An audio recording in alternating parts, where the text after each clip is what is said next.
Bonjour à tous, je vais vous présenter mon plan de trading sur le Bitcoin pour la semaine du 12 au 17. Alors, tout d'abord, on va regarder les tendances.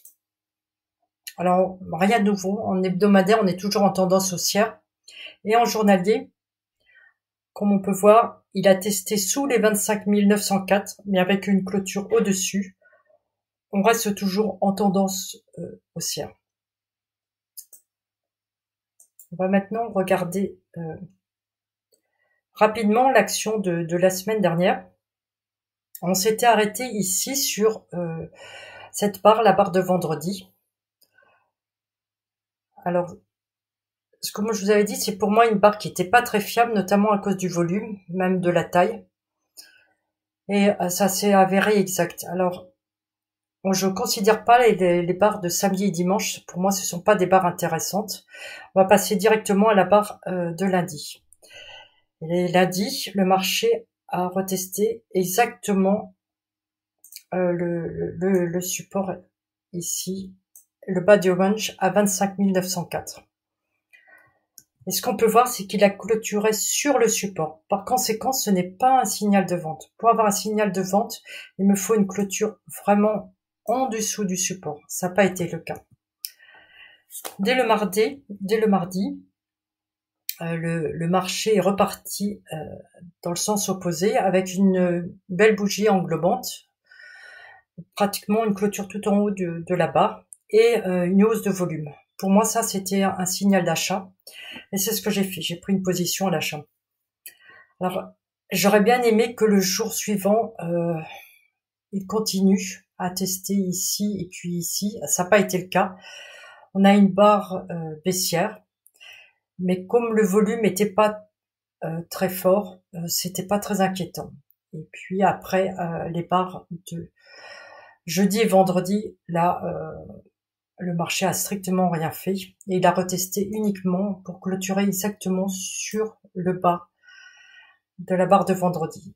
Donc absolument rien d'intéressant pour la semaine. C'est pas tellement étonnant vu tout ce qui se passe aux États-Unis, la guerre entre Binance et la SEC, puis d'autres nouvelles sur Coinbase, etc. C'est compliqué pour les traders et les investisseurs de savoir. Ce qui est intéressant, c'est que le marché ne baisse pas, il reste toujours dans le range, donc c'est plutôt très bon signe sur la tendance haussière. Mais ça reste donc un marché très difficile à trader. En ce qui concerne ma position acheteuse, alors malheureusement, la barre de samedi m'a fait sauter mon stop loss qui était pourtant vraiment en dessous. Mais comme il y a un énorme spread, et bien voilà, ça m'a fait prendre une perte. Ce sont les aléas du trading, c'est comme ça. Il faut faire avec. Alors au niveau des plans de trading, là je suis un peu embêtée parce que à part cette barre qui était vraiment intéressante à l'achat, il y a franchement pas grand chose pour me faire réentrer dans le marché. La seule chose qui me ferait réentrer, c'est si j'avais un retest plutôt ici à 25 250 et avec de nouveau une clôture dans le range. Et je voudrais aussi du volume. Là aussi, ça serait bien. À ce moment-là, je prendrai une petite position à l'achat que je renforcerai si j'ai une clôture au-dessus des 27 751. Si je n'ai pas toutes ces conditions-là, je vais pas trader le Bitcoin la semaine prochaine. Il y a pas d'intérêt. Ça n'a pas d'intérêt de risquer son capital sur un marché qui a pas vraiment de tendance.